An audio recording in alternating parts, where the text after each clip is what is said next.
Competitive exams को clear करने के लिए हमारी मैथ्स की कैलकुलेशंस फास्ट होनी चाहिए। नॉर्मल तरीके से हम कैलकुलेट करेंगे तो उसमें टाइम बहुत ज़्यादा लगेगा और जितने भी क्वेश्चन एग्ज़ाम में आए हैं वो हम सारे सॉल्व नहीं कर पाएंगे और एग्ज़ाम को क्लियर करने में प्रॉब्लम आएगी। तो उसके लिए कुछ स्पेशल ट्रिक्स होती हैं, उन्हीं को सीखने के लिए ये पहली क्लास है। ध्यान से देखिएगा। सबसे पहले हम सीखते हैं एडिशन और सब्ट्रैक्शन करना। अच्छा, कॉम्पिटिटिव एग्ज़ाम्स में जो क्वेश्चन आते हैं वो कुछ स्पेशल टाइप के ही आते हैं। ऐसा नहीं कि एग्जामिनर अपनी तरफ से कुछ भी दे देगा, ऐसा नहीं होता। वो भी इन्हीं टिप्स और ट्रिक्स के बेस पे जो क्वेश्चन सोल्व हो सके उन्हीं को देता है। कहीं ना कहीं वो यूज़ होते हैं। जैसे कि यहाँ पर इन सारी का जो भी सम आएगा, सारी डिजिट्स का, सारे नंबर्स का, वो बताना है। तो नॉर्मल तरीके से हम करें 97 + 79, that's not going to work. तो उसका तरीका क्या है कि जब कभी भी आपको इंटरचेंज डिजिट्स को सम करना है, जैसे 97 + 79 डिजिट्स चेंज हो गए हैं। सेम यहाँ पर देख सकते हैं -62 और -26, तो दोनों के सामने नेगेटिव साइन है और यहाँ पर दोनों के सामने पॉजिटिव साइन है। तो यहाँ पे क्या करते हैं, दोनों डिजिट्स को सम करके और 11 से मल्टीप्लाई कर देते हैं। और दोनों डिजिट्स को सम करने के बाद जो आता है, जैसे 9 और 7, 16 आया तो सामने लगाते हैं पॉजिटिव साइन, जो भी साइन होता है इनका। यहाँ पे देखिए दोनों को सम किया, 6 और 2 8 लिख दिया और सामने साइन क्या आएगा, 9 नेगेटिव, क्योंकि यहाँ पे माइनस है। ओके, और 11 से मल्टीप्लाई करते हैं। अब उसमें भी एक शॉर्टकट है कि देखो इसको हमने प्लस किया और 11 से मल्टीप्लाई किया, फिर ऐड करें, फिर इसको। तो हम क्या करते हैं, 11 को बाहर कॉमन ले लेते हैं। और ऐसे कैसे करते हैं, इन दोनों को सम किया 16 आ गया, इन दोनों का सम किया 8 आया। तो नेगेटिव है तो अलग से लिखा, देखो नेगेटिव वालों को अलग लिखो, पॉजिटिव वालों को अलग लिखो। 5 8 13 है, तो ये देखिए आगे देखिए ये नेगेटिव है, 6 और 8 14, ये अलग लिख लिया। आगे देखिए 3 और 2 5, तो 5 लिख लिया। अब देखिए, अब इन सब को अंदर वालों को सोल्व करते हैं और फिर 11 से मल्टीप्लाई करेंगे। जैसे कि 16 और ये -14 है तो 2 बचा। ओके, या फिर आप सीधा देखिए 14 और 22 हो गया और ये हो गया 29, तो 29 - 22 7 बचा, 7 और 5 12, 12 × 11 132।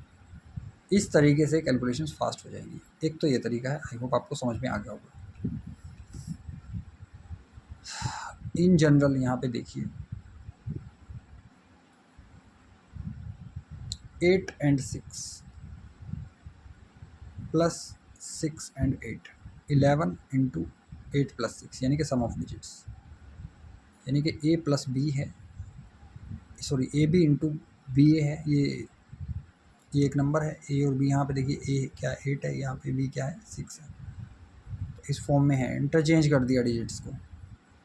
तो फिर क्या करेंगे, 11 और मल्टीप्लाई कर दिया किससे, sum of digits, sum of digits. तो यहाँ पे जैसे कि 8 और 6, I hope you got this. इधर देखिए, अगर तो यहाँ पे आप देखें, अगर यहाँ पे नेगेटिव था तो यहाँ पे भी नेगेटिव था, यहाँ पे नेगेटिव है, यहाँ पे भी नेगेटिव है। मतलब कि जिन दो डिजिट्स को हमने इंटरचेंज करके लिखा है, दो नंबर्स को, उनके सामने साइन सेम है, साइन सेम है। अगर साइन का डिफरेंस हो, जैसे कि यहाँ पे आप देख सकते हैं ये पॉजिटिव और ये नेगेटिव, ये पॉजिटिव और ये नेगेटिव, तब क्या करेंगे, तब 9 से मल्टीप्लाई करेंगे इसको, डिजिट्स के डिफरेंस को। एग्जांपल देखिए, 86 और डिजिट्स को सेम करके चेंज करके क्या आया 68, और इसको माइनस किया। तो कैसे करेंगे, दोनों का सम लिखा, सॉरी दोनों का डिफरेंस, क्योंकि एक तो नेगेटिव है और एक पॉजिटिव है, तो दोनों का डिफरेंस देखा 2, और मल्टीप्लाई किससे करेंगे, 9 से। कितना आंसर आया, 18। ये पॉइंट समझ गया। नेक्स्ट देखिए 3 4, यानी कि 34, और ये एक अभी एग्जांपल है, मतलब एग्जांपल दिया है आपको इस वाले टाइप का, इस वाले टाइप का। ये एक अलग टाइप है, ये अलग टाइप है। यहाँ पे आप देख सकते हैं क्या डिफरेंस है। जो नेगेटिव जो चेंज किया है डिजिट्स को, या तो दोनों नेगेटिव है या दोनों पॉजिटिव है, या दोनों नेगेटिव दोनों पॉजिटिव, दोनों नेगेटिव दोनों पॉजिटिव। बट ये अलग टाइप है, एक नेगेटिव एक नेगेटिव और एक पॉजिटिव, ये देखिए एक नेगेटिव और एक पॉजिटिव। तो इस टाइप का भी एक एग्जांपल दे दिया। तो इन सब को आपने सम करना है, तो क्या करेंगे, डिफरेंस देखना है। 4 - 3, देखिए ये 34 है ना, सॉरी ये 34 है, ये 43 है। तो यहाँ पर बड़ा नंबर नेगेटिव है, 43 बड़ा है और ये नेगेटिव है, तो यहाँ पे जो डिजिट्स का डिफरेंस आएगा उसके सामने माइनस। यहाँ पे देखिए 92 और 29, तो 29 छोटा है, नेगेटिव नंबर छोटा है, पॉजिटिव बड़ा है, तो 9 - 2 7, और 7 क्या होगा, पॉजिटिव, क्योंकि बड़ा नंबर पॉजिटिव। और ये देखिए इधर फिर इसी तरह से यहाँ पे +2 आ जाएगा, यहाँ पे +2 आ जाएगा, और ये -4 आ जाएगा। इधर देखिए ये देखिए -4 क्यों आया, क्योंकि ये जो है बड़ा नंबर नेगेटिव है। 6 - 2 4 आया, और 4 के सामने माइनस साइन आएगा क्योंकि 62 बड़ा है।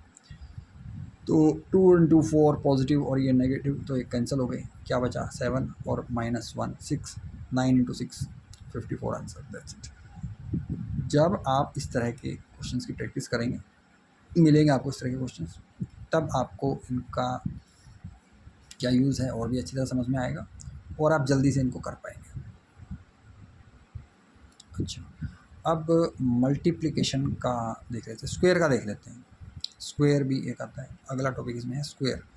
ऐसे नंबर्स जिनके यूनिट प्लेस पर 5 हो, उनका स्क्वायर फटाफट कैसे निकालते हैं। देखिए वैसे तो अगर आप 35 का स्क्वायर करने जाएंगे तो आप क्या करेंगे, 35 इंटू 35 मल्टीप्लाई करेंगे आप नॉर्मल तरीके से, काफ़ी टाइम कंज्यूमिंग प्रोसेस है। फिर इसका एक शॉर्टकट है, फटाफट से कैसे करना है। तो ऐसे नंबर जिनके यूनिट प्लेस पर 5 है, उनका अगर स्क्वायर करना है तो लास्ट में हम 5 का स्क्वायर करके जो भी आएगा वो लिखेंगे, यानी कि हमेशा ही 25 आएगा। और जो 3 यहाँ पे 3 है, जैसे इसको एक स्टेप बढ़ाकर जो नंबर आएगा उसके साथ मल्टीप्लाई कर दो। तो 3 है, 3 को एक स्टेप बढ़ा करके आएगा 4 आएगा, उसको मल्टीप्लाई करो 12, तो 12 25 ये आंसर हो गया, सिंपल। इधर देखिए और भी एग्जाम्पल देखिए। अच्छा ये तो हो गया, और जैसे कि अब आप ट्राई कीजिए, मैं आपको कुछ एग्जांपल दे दूँ। जैसे 45 का स्क्वायर कीजिए, अब आप इसका स्क्वायर, तो मैंने क्या बताया, लास्ट में क्या लिखेंगे 25 हमेशा ही, और 4 को एक स्टेप बढ़ाएंगे 5, 4 5 जा 20, तो ये आंसर आ गया। ठीक है, इसी तरह से इसको कीजिए, 65 का स्क्वायर कीजिए। आप पॉज कर सकते हैं, ट्राई करना चाहें तो 5 का स्क्वायर करेंगे 25, और 6 को अगले नंबर से मल्टीप्लाई करेंगे, 6 7 जा 42, बस सेकेंड्स में आंसर। सिमिलरली 115 का स्क्वायर करते हैं, देखो कितना बड़ा नंबर है ना। Let's solve it. तो 5 का स्क्वायर 25, और 11 को अगले नंबर से मल्टीप्लाई करेंगे, 12 से करेंगे तो 132, ये आंसर होंगे। आई होप आपको ये समझ आ गया होगा। और ये अगले तरह की कैलकुलेशन देखिए, नेक्स्ट टाइप ऑफ कैलकुलेशन, ऐसे दो नंबरों का मल्टीप्लाई जिनके यूनिट प्लेस पर 5 हो। तो जैसे 35 और 45 को मल्टीप्लाई करना है, तो यहाँ पर हमें क्या करना है, यहाँ पर 5 का स्क्वायर 25, और यहाँ पे क्या लिखना है, ये जो दूसरा नंबर है ना, जो बड़ा नंबर है, इसको एक स्टेप आगे बढ़ाओ, कितना है 5, और पहले नंबर के यहाँ पे जो डिजिट है, जैसे कि यहाँ पे 3 है, 3 को इसके साथ मल्टीप्लाई करना है, 15 आया। ठीक है, और अभी आंसर नहीं आया है, इतना आ गया, प्लस करना है। प्लस क्या करना है, 50 मल्टीप्लाई करो 4 - 3, यानी कि ये जो दो नंबर है ना, इनका डिफरेंस जो भी आ रहा है, 4 - 3 है तो 1, यानी कि 50 ही ऐड होगा। तो 1525 + 50 यानी कि 1575 इज़ द आंसर। और एग्जांपल देखिए, 45 × 65, तो देखिए लास्ट में तो 25 आएगा, ओके। और यहाँ पर 6 को एक स्टेप आगे बढ़ाओ, 7 आया, 7 को 4 से मल्टीप्लाई करो, 28 आएगा, प्लस यानी कि 28 25 प्लस देखो ये मैं सोल्व करता हूँ साइड में। 28 25 प्लस करना है यही वाला 50 और मल्टीप्लाई करना है किससे, 6 माइनस 4 कितना है 2, यानी कि 15 टू 100 मल्टीप्लाई करें तो कितना आएगा 29 25। अब ये तो मैंने आपको करके दिखाया, लेकिन ये सब मन में हो जाता है। जब एक्चुअल में करते हैं, जब थोड़ी प्रैक्टिस हो जाती है तो इतना टाइम भी नहीं लगता, इतना टाइम भी नहीं लगता। Okay, similarly look at this example, last में तो वही आएगा 25। अब देखिए अब ये एक स्टेप में कर रखा है, क्योंकि एक स्टेप में हो जाता है, 25 आता है। ओके, और ये 13 को सॉरी 12 को एक स्टेप आगे बढ़ाएंगे, 13 को 7 से मल्टीप्लाई करेंगे 91, और तो 91 70 91 25 प्लस करेंगे किससे, तो ये 12 में से 5 गए, 12 में से 7 गए 5 को और 50 को मल्टीप्लाई किया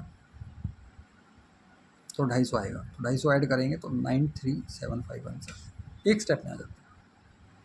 मैं चलो इसको करके दिखा ही देता हूँ आपको।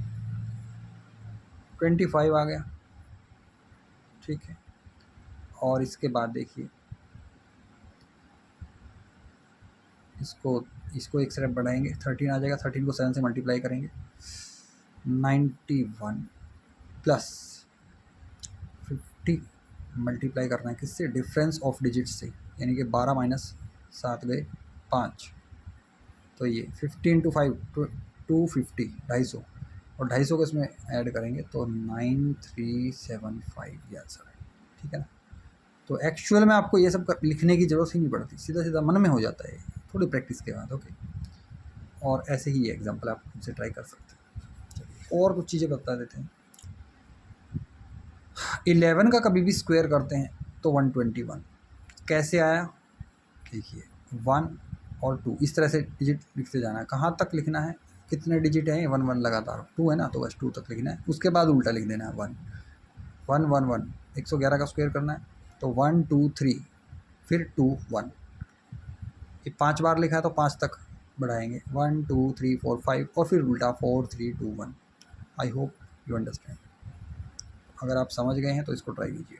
1 1 1 1 1 1 1 इसका स्क्वायर क्या आएगा ये ट्राई कीजिए। ओके, अब इसका एप्लीकेशन क्या है, मान लो जो सीधा सीधा आंसर ये क्वेश्चन ये ना आएगा 111 का स्क्वायर बताओ तो कैसे आ सकता है, ऐसे आ सकता है 222 का स्क्वायर बताइए क्या आएगा, तो 222 को हम लिख सकते हैं 2 इंटू 111 और इसका स्क्वायर करें तो 2 का स्क्वायर इंटू 111 का स्क्वायर, तो इसका स्क्वायर तो हमें पता है ना, और फिर ये मन में करना है, फिर 4 से मल्टीप्लाई करके 4 से मल्टीप्लाई करेंगे तो इतना आ जाएगा। ओके, इस तरह से भी आता है इनडायरेक्टली, मतलब कि आपको इस फैक्ट का पता है, इस कंसेप्ट का पता है, लेकिन ये ना पूछ करके ये पूछ ले, तो आपको इस तरह से कन्वर्ट करना आना चाहिए। और देखिए 111 को और 1111 है, यानी कि इस तरह के नंबर्स को हम अगर मल्टीप्लाई करें तो कितना आएगा, यहाँ पे चार वन हैं और ये 5 है, तो इनको कैसे करेंगे, देखिए ये कितने हैं 1 2 3, तो 1 2 3 मैक्सिमम जो नंबर आएगा वो आएगा जो छोटे नंबर में नंबर ऑफ 1 है, 1 2 3 3 है ना, तो 3 आया। अब इसको रिपीट कितनी बार करना है, 4 माइनस 3 कितना है 1, एक बार रिपीट करना है, यानी कि एक बार तो हो गया तो एक बार और लिखना है 3 और उसके बाद वही 2 1। यहाँ पे देखिए मैक्सिमम 2, तो 2 तक जाएगा 1 2, लेकिन इसको कितनी बार करना है रिपीट, तो 4 माइनस 2 कितना आया 2, 2 बार और लिखना है, 1 2 और 2 बार और लिखना है और फिर 1, ठीक है। और ये देखिए और ये 5 है, तो देखिए तो 4 बार मैक्सिमम नंबर क्या आएगा 4 1 2 3 4 और फिर 4, ये कितने बार 5 माइनस 4 एक बार लिखा, फिर 3 2 1, ठीक है। तो आई hope you understand all the topics. अगर आपको कोई डाउट होता है तो आप मेरे से पूछ सकते हैं, ठीक है, बाकी कल करते हैं।